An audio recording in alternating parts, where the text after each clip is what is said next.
আপনাদেরকে বললাম না যে নির্বাচন ফেব্রুয়ারি 2026-এর প্রথম দিকে হবে। আপনারা বিশ্বাস করতেছেন না, চলেন দেখে আসি। প্রধান উপদেষ্টা বৈঠকে সুস্পষ্টভাবে বলেছেন নির্বাচন ফেব্রুয়ারি মানে 2026-এর ফেব্রুয়ারির প্রথমার্ধেই অনুষ্ঠিত হবে। সুষ্ঠু ও উৎসবমুখ নির্বাচনের জন্য রাজনৈতিক দলগুলোর কাছে তিনি পরামর্শ চেয়েছিলেন মিটিংয়ে। তিনি বলেছেন, এটা তার কোট, আপনি লিখতে পারেন কোট হিসেবে, আনন্দ ও উৎসবমুখর পরিবেশে নির্বাচন হবে।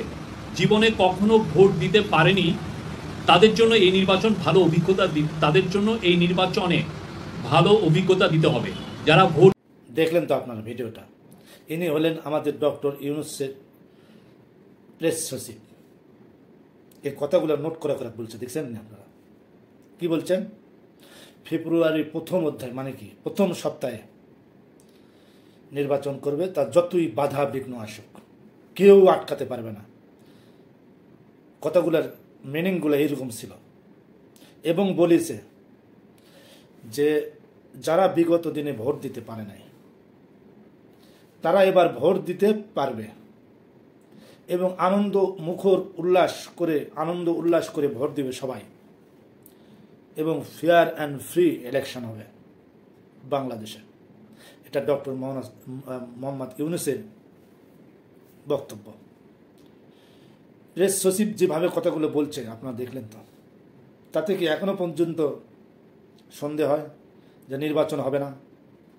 নির্বাচন অবশ্যই হবে এই দেশে, ফেব্রুয়ারিতে হব। তারেক রহমান দেশে ফিরবো, এটাও বাস্তব। এবং তারেক রহমান আমাদের বিগত সরকারের প্রধানমন্ত্রী হবে, এটাই বাস্তব। নূর গতকালকে ওনার সহধর্মিণী রাশেদ খান, ওনার ছোট ভাই আমাদের ডক্টর মোহাম্মদ ইউনূসের দ্বারস্থ হয়েছিল যমুনায়। কি কারণে? ডক্টর মোহাম্মদ ইউনূস খোঁজ খবর নিতেছিল ভিপি নূর তিনি কেমন আছে, এবং তার পরিবার থেকে বিদেশে নেওয়ার জন্য অনুরোধ করা হয়েছে আমাদের যিনি আছেন সরকার বর্তমানে, এবং সেটা ডক্টর ইউনূস হেলথ মিনিস্টারকে পাঠাইছে বিদেশে নেওয়ার জন্য। কারণ এখনো পর্যন্ত তার নাক দিয়ে ব্লিডিং হতেছে, বুঝছেন না? তো সবগুলো খবর মিলে মোটামুটি এখন পরিস্থিতিটা ভালো।